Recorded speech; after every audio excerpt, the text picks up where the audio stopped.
So this week is Mental Health Week, and I'm pretty happy because they've decided to theme it nature. Our relationship with the natural world is something I believe is absolutely essential to our psychological health, physiological health, and our immune health. And in this video, I'm going to explain to you how I've gone from being relatively disconnected from nature, not prioritizing it in my life, not spending that much time there, to now it being one of the most pivotal components of my daily experience and the impact that that has had on my life. So to kick off where this began, I stumbled across a book at the start of lockdown last year in sort of March, April time called The Secret Life of Trees. And this book just blew my mind about how intelligent trees and kind of the forest and that natural world connection actually is, with the way in which they communicate. It describes how lots of the roots actually communicate in a way that's very similar to the neuronal connections we see in our brain. And I was reading this book thinking, wow, that nature place is actually a bit more intelligent than I realized as I was younger. And at that point, I then happened to watch the movie Avatar for the first time in, I don't know, 10, 15 years, whenever it came out. And I was watching it and I was thinking this is a pretty cool movie. And I was watching how these avatars, I think they're called Na'vi, I hope that's right, were interconnected with their world, the way in which they connected with the animals, the trees, the life, each other. And I was watching it thinking, wow, this is amazing. And I'd just been reading this book and I was thinking, I wonder if there's any chance humans will ever evolve to a point where we're that interconnected with our system. Maybe it just could take 1,000 years, 5,000 years for us to realize and deeply understand that relationship.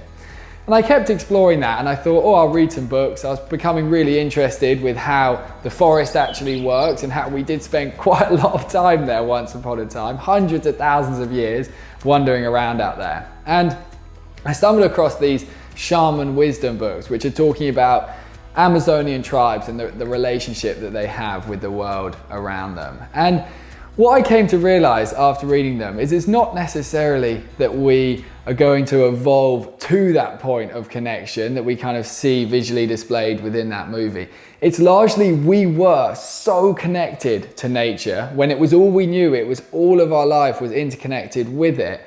And it's largely that rather than evolving to it, we've actually evolved away from it and lost it. And as I started to understand that more and more, I started just spending way more time in nature, just going on long walks, trying to leave the tech at home whenever I could. And just whilst there, instead of being like, right, I'm going to go on a walk because apparently in COVID people tell you that you need to go on walks to keep yourself healthy, rather than just doing walks because I thought, oh, I need to walk, I was actually going there and just paying attention to what I was looking at the root structures and the trees and the sounds and the water and the rivers.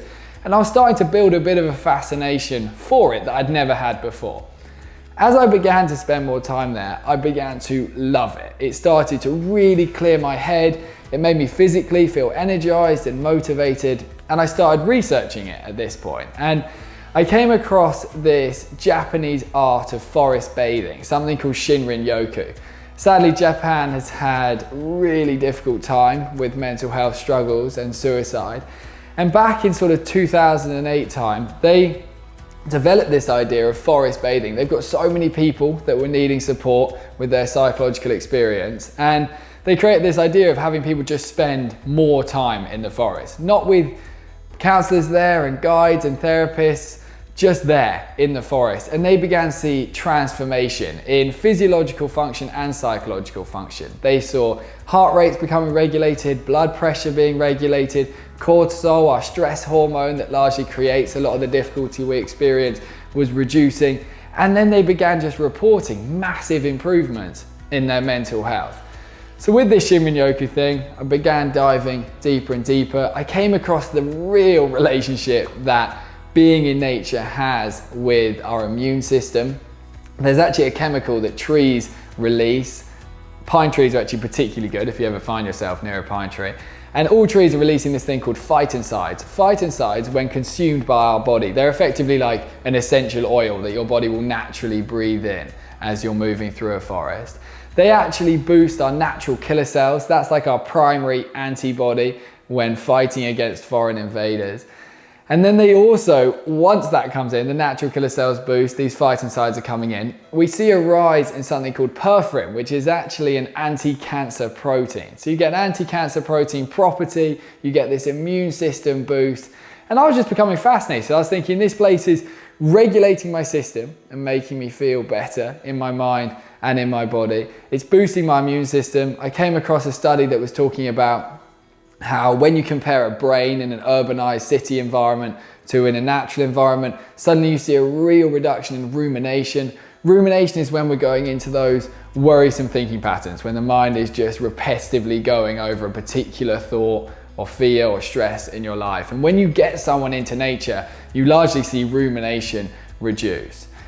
My main mission with this video is to explain these ideas to you, explain the concept that being in nature is boosting your immune health, your physiological health, your psychological health. If you're watching this video and think, oh, maybe I should get out into nature a bit more, my guidance would be go there and simply try and pay attention to it, because it's so easy to just headphones in, podcast in, and just walk because you were told by the internet and social media that going on walks is good for you. If you go there and actually think, wow, I'm a human being that's actually connected in to this nature system, that is what created us. We came out of those jungles and forests. That's where we spent vast majorities of our time on this planet. And when you're there, actually tap into that and look around, experience what it's like to just be a human in nature. I have found that when I'm in those states of stress or worry or life is just a bit overwhelming, if I get out there without the tech and just really immerse myself in it, something I do is try and tune in to my 5 senses. So I think about what I'm seeing, what I can hear, what I can taste. Largely can't taste anything. I'm not licking trees or anything crazy like that yet. I don't know why I said that. And then you have things like your touch and your smell. If you tune in to your 5 senses, it can be incredibly mindful and incredibly relaxing. And then of course, while you're there, you're having this boost to your health in general. So hopefully watching this video has inspired you to think it's worth your time. Connecting with that nature is essential as we move into this technological society, and it's only going to get faster and faster and cooler. This tech is going to be incredible. But I think the more you ground yourself in where we're from, the easier it will be to navigate the changes we're going to experience over these next decades. So it's worth deeply connecting with that natural world. Thanks so much for taking some time to watch this video with me. I look forward to seeing you in the next one, and I hope you have a fantastic rest of your day.